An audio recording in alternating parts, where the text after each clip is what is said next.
Chapter number 14 चल रहा है।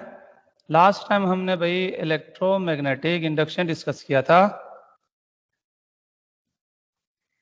इलेक्ट्रोमैग्नेटिक इंडक्शन में क्या हो रहा था, फ्लक्स के चेंज से, यानी मैग्नेटिक फील्ड की वैल्यू को जब आप चेंज करते हैं किसी कंडक्टर के अराउंड, तो उस कंडक्टर में, उस वायर में जो इलेक्ट्रॉन्स है उनको एनर्जी मिलती है, जिसको हम ईएमएफ नाम देते हैं और एप्सिलॉन से शो करते हैं।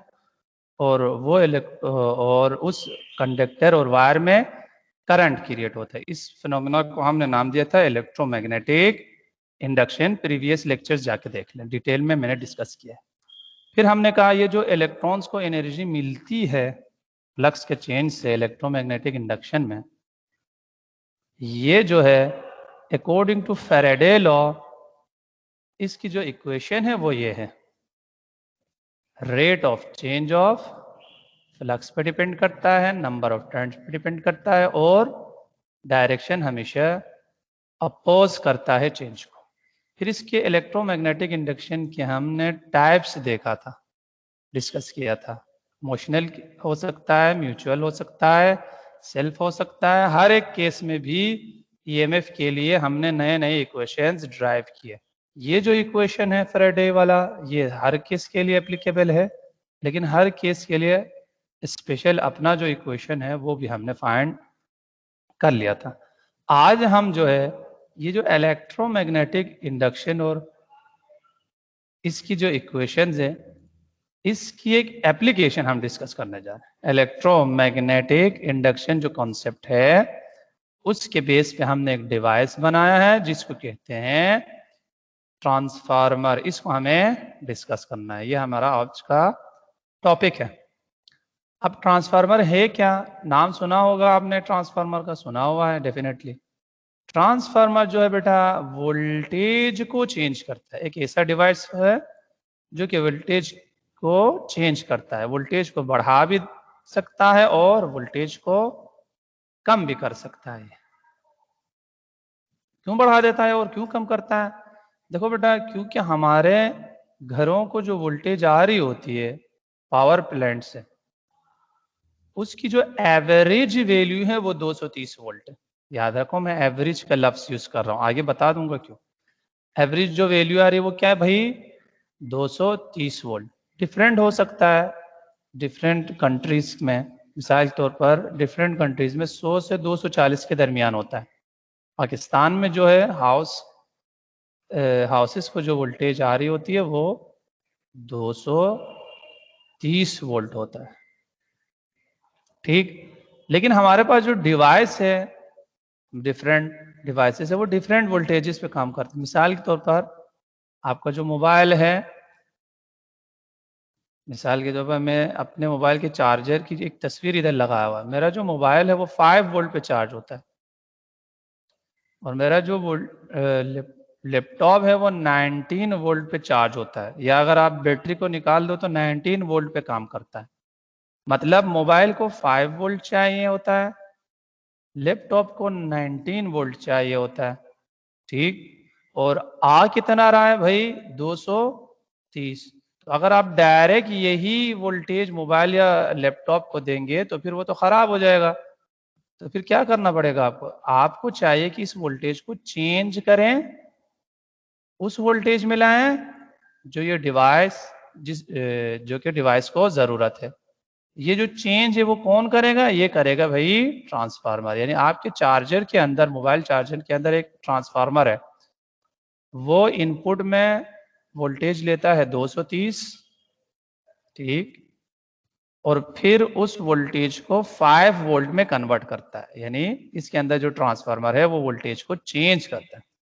इसी तरीके से लैपटॉप में जो है वो वोल्टेज कितना लेता है? 100 से 240 दे सकते हैं। मैंने बोला हमारे घरों को जो आती है वो वोल्टेज जो है 230 है।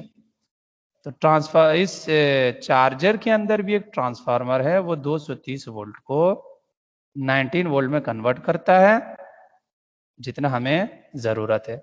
तो ट्रांसफार्मर का काम ये है बेटा कि वोल्टेज को चेंज करता है, उस वोल्टेज में लाता है जो हमारी रिक्वायरमेंट है। अब डिफरेंट डिवाइसेस के वोल्टेज डिफरेंट होते हैं, डिफरेंट वोल्टेजेस पे काम करते हैं। मैंने मोबाइल और लैपटॉप का इसलिए एग्जांपल दिया है क्योंकि ज़्यादातर आपका जो है इन्हीं दो से आपका काम होता है ज़्यादातर।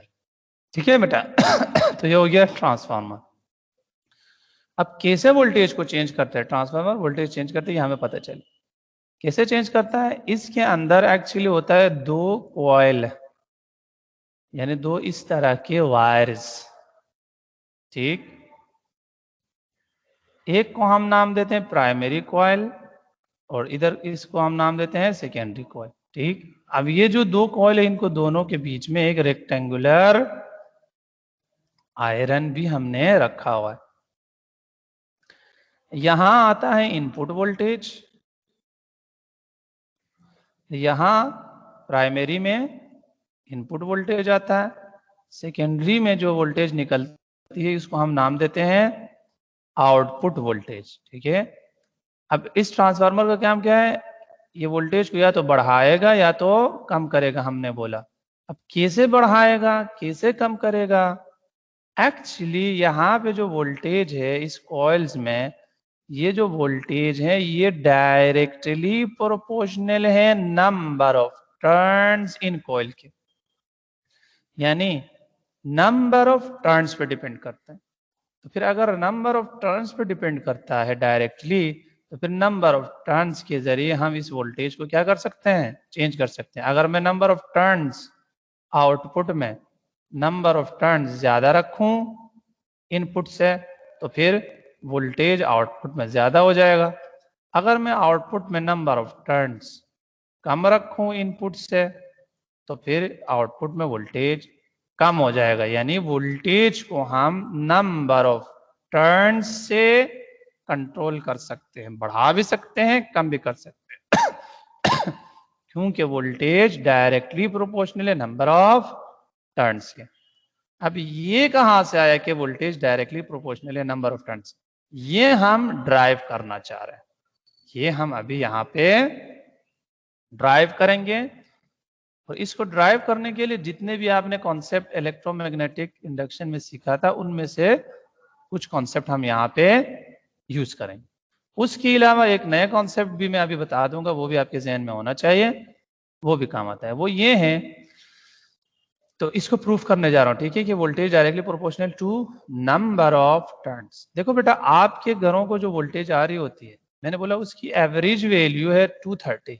पता है क्यों बोला एवरेज वैल्यू, क्योंकि हमारे घरों में जो वोल्टेज सप्लाई होता है हमारे घरों को, वो अल्टरनेटिंग वोल्टेज है।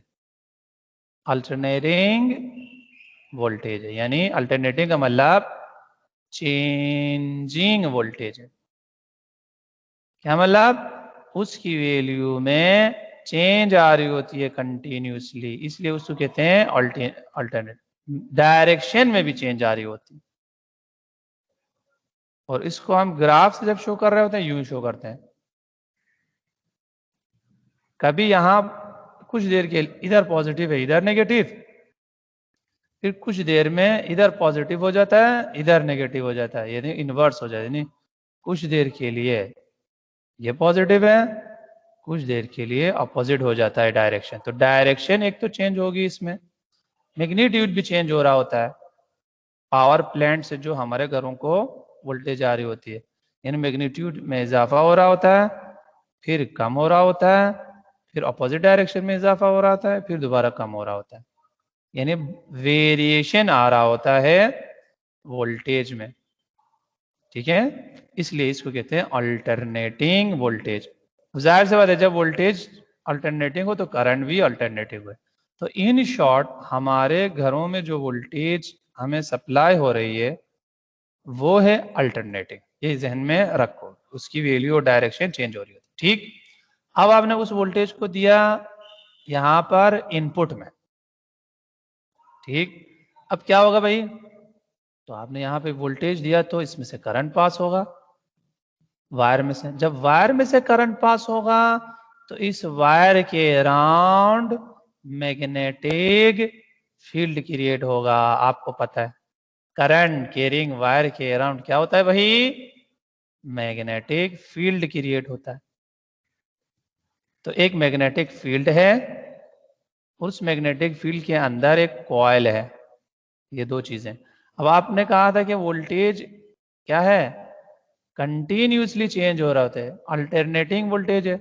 इसका मतलब है करंट जो इसमें फ्लो कर रहा है उसकी वैल्यू चेंज हो रही होती है। जब करंट चेंज होगा तो फ्लक्स चेंज होगा।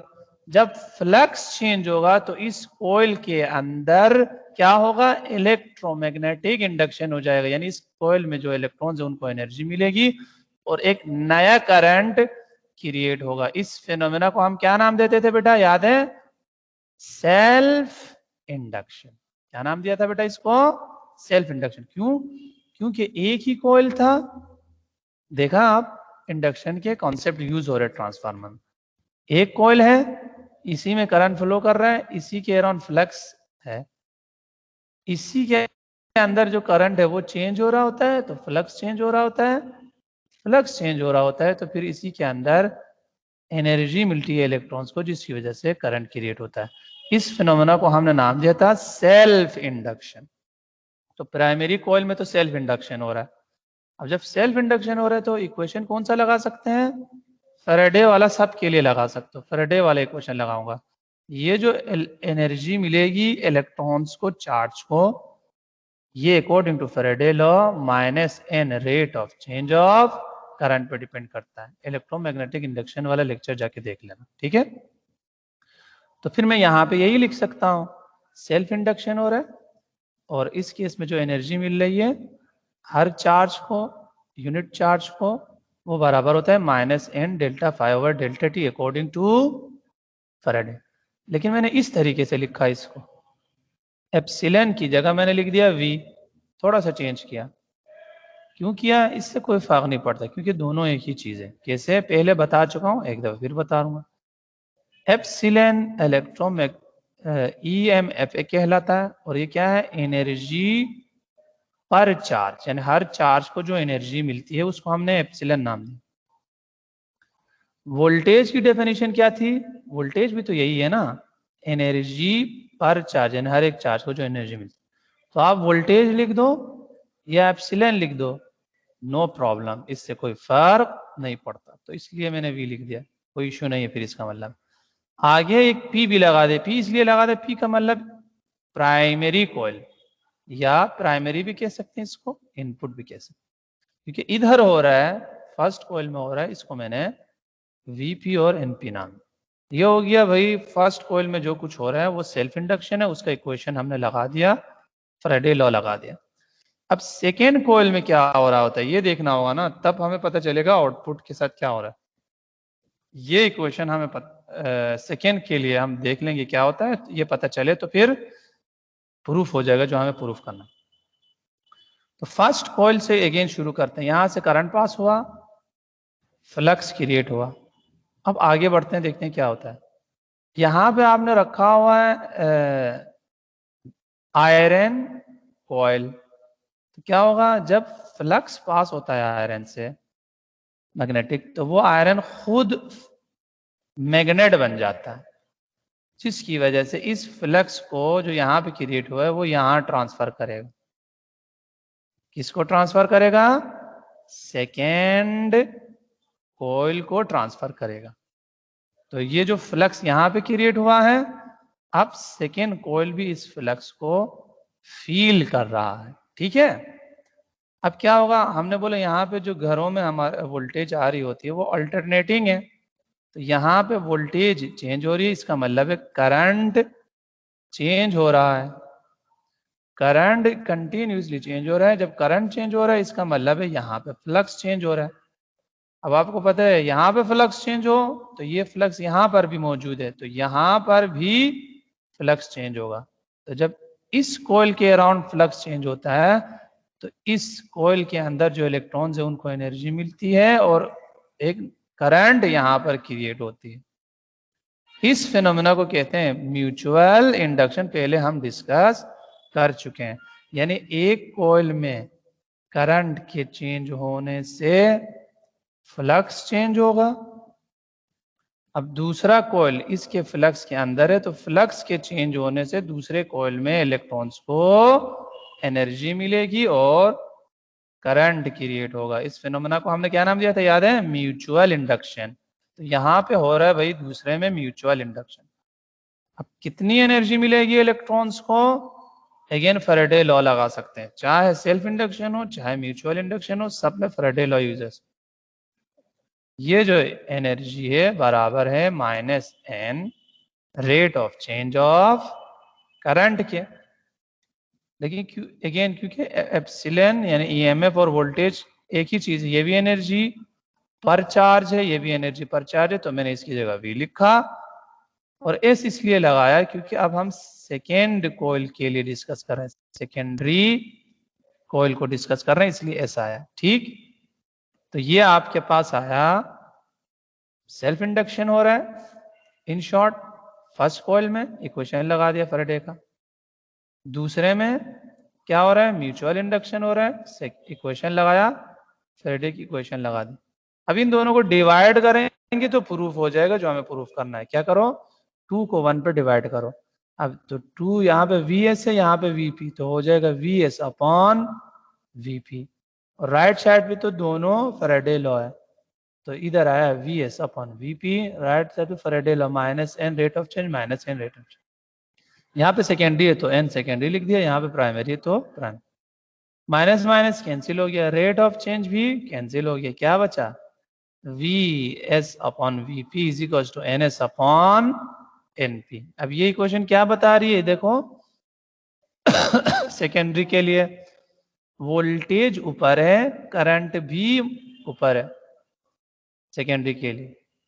यहाँ पे प्राइमरी के लिए वोल्टेज नीचे, सॉरी वोल्टेज ऊपर है, नंबर ऑफ टर्न्स भी ऊपर है। और प्राइमरी के लिए वोल्टेज नीचे है, नंबर ऑफ टर्न्स भी नीचे है। जब दोनों ऊपर हो या दोनों नीचे हो, इसका मतलब है वो दो आपस में डायरेक्टली प्रोपोर्शनल है।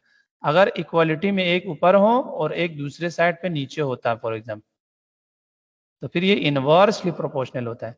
लेकिन अगर दोनों साइड पे दोनों ऊपर हैं तो डायरेक्टली, दोनों नीचे हैं तो डायरेक्टली। इसका मतलब है नंबर ऑफ टर्न्स बढ़ा दूं तो वोल्टेज बढ़ेगा, नंबर ऑफ टर्न्स कम कर दूं तो वोल्टेज कम होगा, यानी वोल्टेज डायरेक्टली प्रोपोर्शनल है नंबर ऑफ टर्न्स के। ये प्रूफ हो गया। तो ट्रांसफार्मर में वोल्टेज जो है नंबर ऑफ टर्न्स के डायरेक्टली प्रोपोर्शनल है। इलेक्ट्रोमैग्नेटिक इंडक्शन के इक्वेशंस को लगा के मैंने प्रूफ कर लिया। अब जब प्रूफ हो गया तो फिर मेरे ख्याल में अब आपको समझ में आया होगा कि किस तरीके से जो है ट्रांसफार्मर वोल्टेज को चेंज करता है। क्या कैसे करता है? अब नंबर ऑफ सेकेंडरी टर्न्स को अगर आप ज्यादा रखो, अब वोल्टेज डायरेक्टली प्रोपोर्शनल है, तो अब मैं नंबर ऑफ टर्न्स को ज्यादा रखूंगा सेकेंडरी में, तो फिर क्या हो जाएगा, यहाँ पे जो वोल्टेज है वो इंक्रीज होगा, यानी आउटपुट वोल्टेज इजाफा हो जाएगा। और अगर नंबर ऑफ टर्न्स को मैं कम रखूं सेकेंडरी में, प्राइमरी में ज्यादा रखा, सेकेंडरी में फॉर एग्जांपल कम रखा, तो सेकेंडरी में नंबर ऑफ टर्न्स कम रखूंगा तो यहाँ पे सेकेंडरी में, सेकेंडरी का मतलब आउटपुट वोल्टेज, तो वोल्टेज भी कम हो जाएगा। इस तरीके से नंबर ऑफ टर्न्स के जरिए हम वोल्टेज को कंट्रोल कर सकते